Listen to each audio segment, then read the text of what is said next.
Hey, this is Matt. Once again, what about another video is another paid request, and the next in the Substitute films, The Substitute 2, Schools Out. And for those interested in requesting any type of videos, reviews, tier lists, reactions, re-reviews, whatever it may be, feel free to send it either directly to my PayPal or join my Patreon. Both links are down below in the info box. So, The Substitute 2, Schools Out came out in 1998. And instead of Tom Berenger, you have Tree Williams. Now, I read an interview with Tom Berenger, and I think he said that he knew there was going to be a sequel, but they didn't offer him money, like that much money for it. Thus, because they cheaped out, they got Tree Williams. Now, of course, Tree Williams was starring Substitute 2, 3, and 4, but then Tom Berenger, because Substitute 4 was 2001, and then I think Sniper 2, which Tom Berenger returned for that franchise, was like 2002. So I don't know if they offered him more money compared to how he was offered in these sequels, and that's why Tom Berenger has done like 5, 6, 7 Sniper films. Or maybe by 2002 he was less picky, and maybe it was a similar offer, but he's like, well, I'm not getting as many jobs as I thought I would, so I guess I'll do this. So I don't know what the whole... I would have liked to have asked, well, so did they pay you in the Sniper sequels? Like, yeah, they did. I don't know. I mean, I think Tom Berenger could have easily held his own in these sequels, but it was great to see Tree Williams because sadly the actor has passed away. And he's a very good actor, underrated actor, likable personality. My favorite of his will always be Deep Rising, but he was fun as the villain in The Phantom, over the top but fun.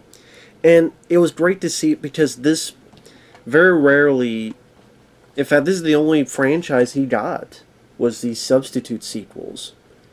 So the fact to be able to see 3 films with True Williams, being a badass, kicking ass, and him having, again, that charming personality, kind of Nathan Fillion before there was a Nathan Fillion. That's kind of who Treat Williams was. Before Nathan Fillion, there was Treat Williams. He had that persona. And like Nathan Fillion, sadly, he was underused in his career and should have been used a lot more and a bigger star. Should have been a bigger star, in my opinion. So he now enters a role, and I like that he stopped playing the same character, Tom Berenger. He's playing a different character. I'm bad with names. Thomasson, Carl Thomasson. Plays the character Carl Thomasson. While in the first film, Tom Berenger played the character Shale. So Carl Thomasson, he finds out that his brother, who was a teacher, has been killed. Where these people are stealing a car. He's trying to help, but he gets killed.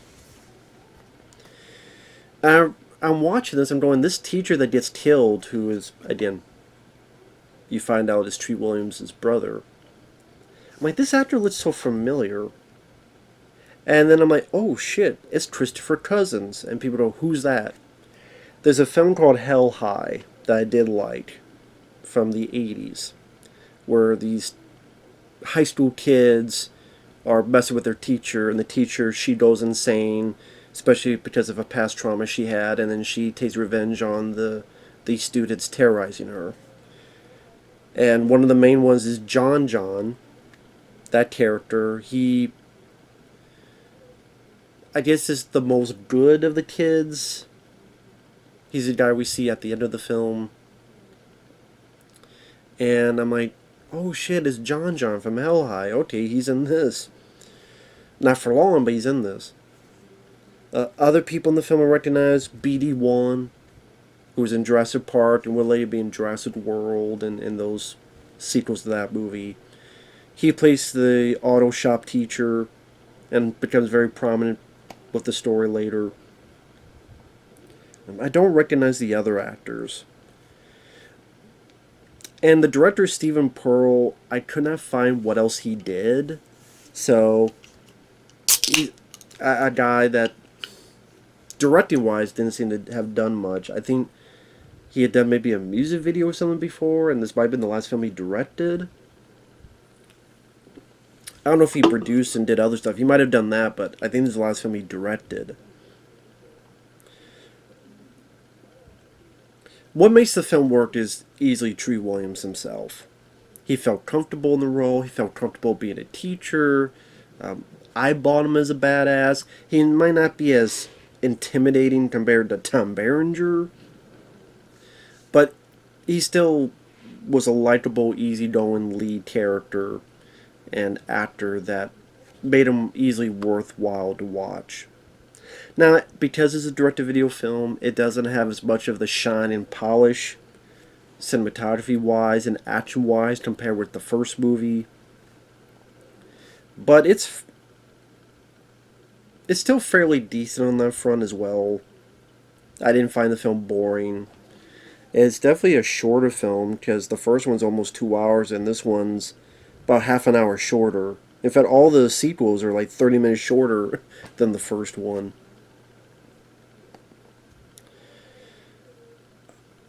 Also interesting, like the opening credit has a version of Alice Cooper's School's Out. Thought that was an interesting choice. So again, Tree Williams wants to find a wife to his brother. He's going to be a substitute in this school. And there's a point that he avoids a drive-by. He does like a little flip and fucks up a guy's arm. In order to be a substitute in the school, he gets the help of this guy, Joey Six, who is Raymond Cruz in the first movie, but here is a completely different actor. And it seems like a completely different nationality, too. Because I'm like, that's supposed to be the Raymond Cruz character in the first movie? Which I don't know why they didn't just get Raymond Cruz to begin with, because I can't... That'd be hard to believe that Raymond Cruz... He was so busy. He's not like a bit... But, I mean, I guess he did do a lot of bit parts throughout a lot of movies, so... Maybe it was. But you know it's him because he has a picture of Tom Berenger and the girl from the first movie. And he's apparently... Tom Berenger and Tree Williams worked together in the military, so they were friends. And apparently you find out Tom Berenger and his fiancée are now in the Peace Corps.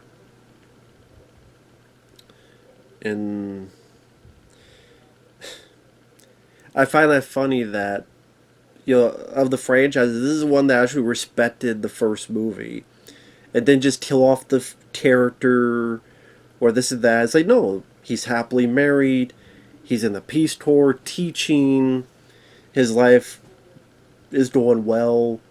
How funny again that the substitute of all franchises actually treated its first film and its character with respect. But big $100 million, billion-dollar franchises like Star Wars couldn't fucking do it. That's just ironic to me. That's just ironic. So anyway, with the help of Joey Six, he gets this job at the school. And it's about this gang, the Brotherhood, they're running the school. Find out it has a little bit of a chop shop operation, stealing cars, using auto shop as a front. Now, while Tom Berenger is a bit more of the hard-edged badass, I think Tree Williams is a little bit more comfortable as a teacher. And you probably maybe buy a bit more as a teacher. Not that Tom Berenger did a bad job of that at all. Not at all. It just... If you're asking me which do I buy more as a teacher, I would go Tree Williams. But you just say you probably buy Tom Berenger more as a mercenary as well. But they both work well for what they need to do. And the scenes in class are some of the stronger scenes. Whether it be him teaching about perception, and he's doing all these yo-yo tricks. It's definitely one of my favorite parts of the film. He's doing all these yo-yo tricks. But what the hell is this? And then he sees a guy with an orange drink and goes, you know, you should have brought... You know, what if the rest of the class is thirsty? You only brought one for yourself? Is that really right? So he's doing all this stuff in the Philippines. This was a weapon 400 years ago. And he does this and it breaks the guy's drink. This time brings some for the rest of the class. And the lesson for today, never judge a book by its cover. So that was kind of cool to bring the yo-yo trick thing into that. And you actually see, like, if you knew what you're doing, you could use that as a weapon. So that was unique. I'd never seen something like that done before. There's another scene where a guy won't shut off his music. Well, I guess we're in an impasse. Class, you know what an impasse means? That there's no apparent solution. And he takes the boombox, just throws it. What the fuck did you do that for? Hey, we're at an impasse. I asked you to turn the music down. You did not want to. So, something else had to happen. And then the guy has a switchblade. Okay, let's just play in hand-to-hand techniques. And he's fucked the guy up and gets the guy and gets the knife away from him.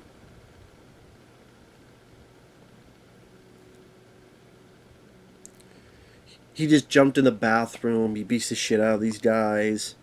And I did like the janitor character, which you find out he has a military background. And even in the basement, he's got this little shrine to military stuff he's been involved with. While he's not in class, he's looking into these meetings that the bad guys are having. I do like this bit that he does where the bad guys are fucked with this guy who is a witness to one of their crimes, and our two leads help the guy. So Tree Williams has this bit with all these lasers. He sets it up so it looks like everybody has a laser sighting on them, and someone tries to fuck with him, and he has a sniper rifle, does a bit of business with that.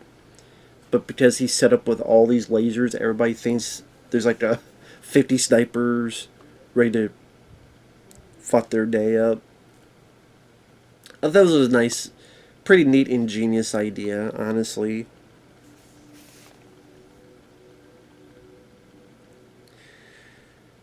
So the movie went at a good enough pace. Like I said, it doesn't have the slick production value of the first film, and the action scenes don't have as much of a impact compared with the first, whether because of lack of budget or maybe even the director not having as much experience. Like at least like Robert Mandel, the director of the first film, he did FX, the first FX movie, which has some pretty decent, stunt bits, as well involving make up special effect, because that was the whole point. Is the character was a effects guy.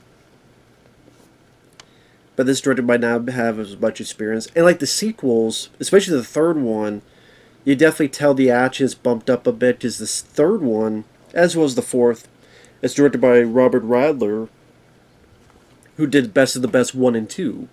So that's a guy who knows a little bit about action. But I said this still was an entertaining enough bit.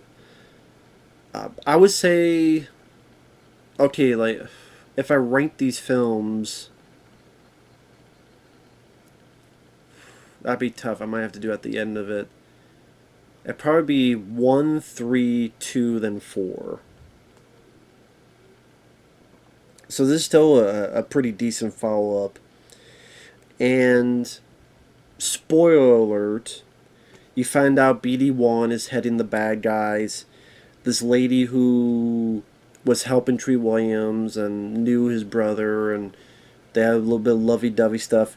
I liked the actress. I thought she did a decent job. She gets killed by BD1's character. The one weakness in the film was Tree Williams has to deal with his brother's daughter, and she was the weakest actor in the movie. I thought this lady sucked. Her dialogue delivery seemed not that smooth in transition, seemed awkward. So like the most awkward acting was from her. I definitely thought she was the weakest character, and I think they could have gotten a better actress to play the part.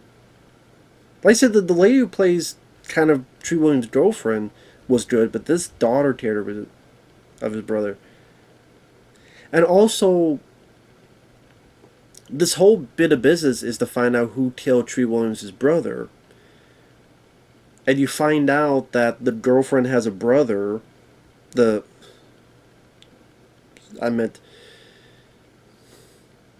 Tree Williams, because I don't remember the characters' names. Tree Williams' brother, his daughter has a boyfriend, and that boyfriend killed her dad to get this car.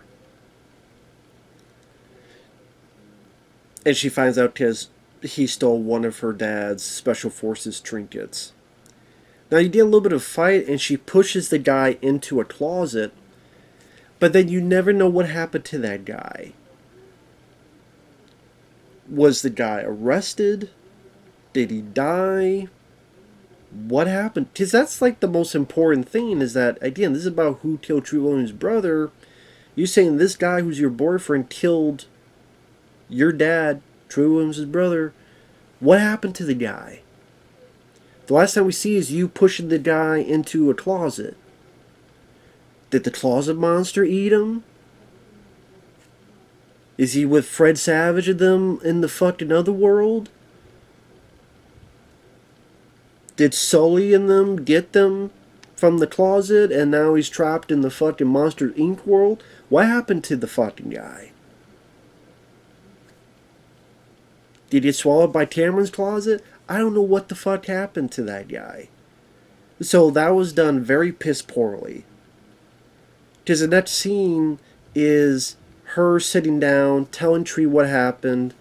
But then again, what happened to that teen? Did he die? Did he escape? Did he get arrested? You think if he was arrested, there'd be some kind of bit where somehow with his mercenary buddies he would get in and Tree Williams would talk to the guy who killed his brother. Let's say, like, Tree Williams should have confronted the guy who actually shot his brother. That should have been a crucial element. And how that kid acted, he should have been fucking killed and shot and just completely obliterated. And you don't get that. Instead, well, who's his boss? Kinda, I guess his boss is BD1, and now it becomes more about him getting revenge for the death of his 5-minute girlfriend. So I'm gonna fight BD1, who I guess was the boss that told the kid to do this kind of stuff, to steal cars. Now it's about that.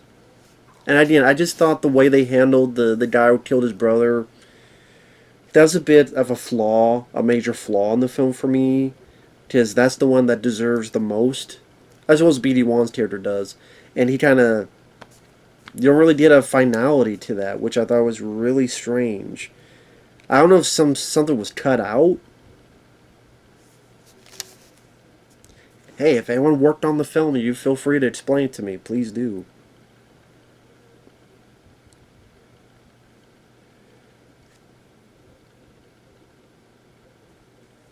It leads to Tree Williams, Joey Six, and the janitor. Janitor has some guns. They get into a little bit of gunfight in the school.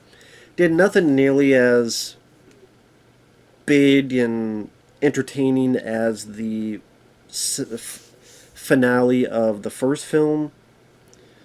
But I mean, there's a bit where there's a little explosion that happens. Door gets blasted out and people fly back. But the gunplay, Tree Williams could have gotten a bit of a bigger body count. And you tell maybe this director didn't have the best handle on action. Like, there's a bit where the bad guys are on them, and he grabs a guy and uses him as a shield. Now people are shooting, and they're cut to Tree holding this guy. You see no blood squibs on his body, but the guy's acting like he's been shot. Then it cuts back to them. Then it cuts back to finally the squibs are happening as he's pulling the guy through this door. And I'm like, so you have a shot where he's holding the guy and there's no squibs, but he's acting like you're dead. Then you cut to them shooting, and then you cut to a shot. You should have just cut the previous shot, edit that out. Just cut to the guy shooting, and him pulling this guy back through the door, and then you see the squibs. You should have just had that scene. You didn't need that extra scene where the guy pretend to be dead, and he's not. No one's getting shot. There's no squibs. There's no blood. They just made it look wanty. It looked like it was poorly edited. So that kind of, when you see stuff like that, it takes a little bit out of the movie. Amateur hour. Which I think, Robert Radler did a bit better job with that in the third movie.